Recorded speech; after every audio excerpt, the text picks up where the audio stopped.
In a country where everything seems to move so fast, it is very rare in America for people to all commonly be locked onto one thing. But every February on a Sunday for about 4 hours, all of America stops for a sporting event. The Super Bowl is treated like much more than just a big match between two teams. It is a party, a game, and a moment of history all in one. It always has the most viewers of any televised event in the nation, hovering in the mid to low 100 million viewers. And it is as intertwined in American tradition and culture as almost anything. But with that being said, it is dwarfed by one sporting event that after 32 years makes its way back to the States. I know that is hard to hear and downright unbelievable for Americans, but the World Cup is by far the biggest sporting event on Earth. Football may be America's game, but soccer is truly the world's game, and every 4 years we see that. While the NFL does hold a special place in the heart of America, it still falls short of the spectacle that the World Cup is. I could bring up statistics of why the World Cup trumps the Super Bowl, but I don't think that truly does it justice.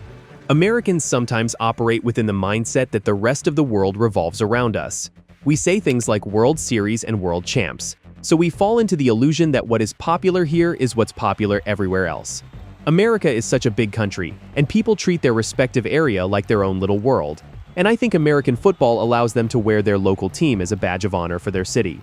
Now think, instead of it just being a city or state on the back of a team, it is a whole country's hope riding on a team. The World Cup has 48 countries playing the world's most popular game once every 4 years. Bragging rights on the line for world football supremacy in a competition that has only seen 8 winners since the competition's inception. While you see Super Bowl cities become the hub of the country's sports world for a week with endless media and festivities, the World Cup makes it look like nothing compared to it. 16 host cities flooded with people from all the different countries swarming the streets in hopes of just absorbing the unreal atmosphere. Tickets sell out in minutes, and on game day, you would be hard-pressed to find an empty seat in the stands. And just seeing the people at the host cities and games is just half of it, as at home roughly 5 billion tune into the games. People put their local clubs aside and all join together to support their nation. The love people have for their club teams, as well as the hate they have for their opposing club teams, is not something that should be understated as well. Fans shed tears in losses and feel a sense of community with their clubs, whether they are big or small. It's not uncommon to see fights break out between rival teams, and 99% of the time, these are fans who hate each other. Chants ring out at games like a beautiful symphony, and the type of atmosphere you see at these games can only be rivaled in the States by an SEC clash in college football. But when the World Cup rolls around, that flies out the window. The passion they have for their club team, along with the animosity they have for the rivals, is put on the back burner because all that matters is watching their country. Although there is still a sense of pride a lot of Americans have for their country, America is still a melting pot of different cultures. So even though people may love their country, there is a different ethnic background a lot of people feel as connected to, if not more connected to. With other countries, that is not always the case. There is not only a sense of pride for a lot of players and fans, but they also wear their flag like it's part of their identity, not just a team on their shirt, as some feel for their club. To truly grasp how much fans care about the World Cup, look no further than Argentina's World Cup winning parade in 2022. Argentines flooded the streets with passion and emotion in what is one of the most populated public gatherings ever, with more than 5 million supporters. Drones flew overhead to see the massive sea of fans all across the Buenos Aires streets celebrating Argentina's victory. For reference, the last 3 Super Bowl parades had fewer than 5 million people combined. Now, you may be thinking, well, it's a whole country celebrating their team winning. Of course, there will be millions upon millions there.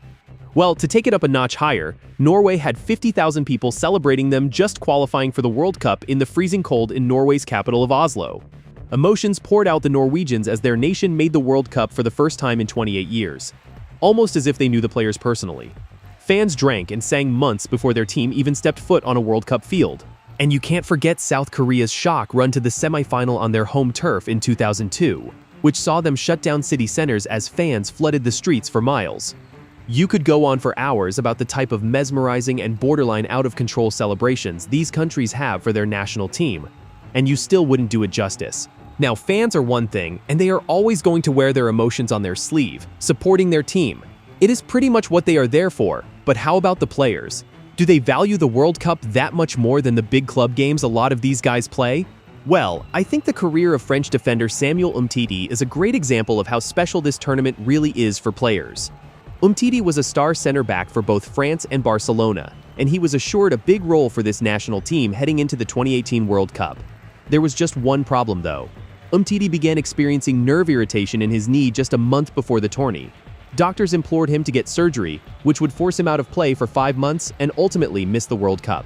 Umtiti gambled and opted out of surgery so he would be able to take injections in his knee to play in the World Cup.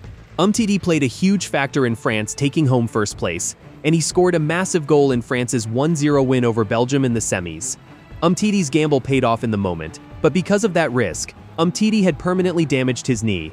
Umtiti was never the same player after this, and the rest of his career was marked with knee problems that forced him out of the sport in 2025 at only 31. The ultimate story of sacrifice for a guy who gave his career for his country. When you see other legends talk about how important it is to them, you feel that in your soul. You see, arguably the best player ever, Lionel Messi, talks about how winning the World Cup transcends any club success and that it's the ultimate peak of the sport. Ronaldo even noted that winning the World Cup is his biggest dream. Actions speak louder than words though, as you see it in the way these games play out. The intensity and passion are truly next level with these guys. Oftentimes, when you see a skirmish in a club game, people often work to separate the conflicting parties. Things rarely get super physical, and cooler heads usually prevail. Internationally, though, it is a different story. It feels like people are not just fighting for themselves or for teammates. It seems that they are at war with their brothers, fighting for their country. Netherlands and Argentina's infamous brawl at the 2022 World Cup is a pretty picture-perfect representation of that. It means the world to these guys, and it doesn't take a genius to see that. At the end of the day, though, the World Cup is what it is in large part because of the rarity with which it happens. Every 4 years, for 1 month of the year, is a rare commodity, and the anticipation plays a crucial part in how big it is. NFL fans get so excited and passionate about the sport because it is only around for roughly half the year. You put that in the scope of the World Cup, where again you get 2 a decade for the most part, it makes it that much more special. Anticipation is the greater part of pleasure, and the World Cup best exemplifies that. This tourney wouldn't be as popular among both fans and players without it, and I would not want it any other way. The World Cup being hosted by North America will open the eyes of a lot of Americans this summer.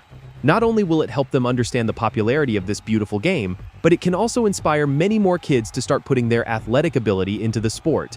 It is in many ways the perfect World Cup for new fans to watch because of the mix of aging legends and new stars. Guys like Messi, Neymar, Ronaldo, Luka Modric, amongst many more, will most likely finish their international careers at the conclusion of this tourney. But at the same time, new age stars like Lamine Yamal, Jude Bellingham, Erling Haaland, and others could be people's introduction to the sport.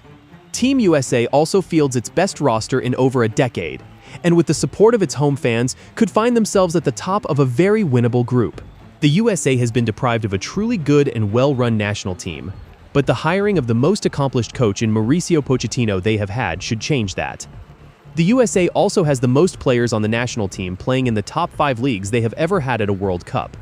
So this team has a chance to do real damage. America could use a patriotic moment and a feeling of positivity surrounding the nation, and the overall festivities mixed with some good soccer could do that. This is a potential once-in-a-lifetime type of event, and if you have the opportunity to watch as an American in person, then you should. If not, just watching the games will suffice and hopefully unlock some new fans of the beautiful game in the States.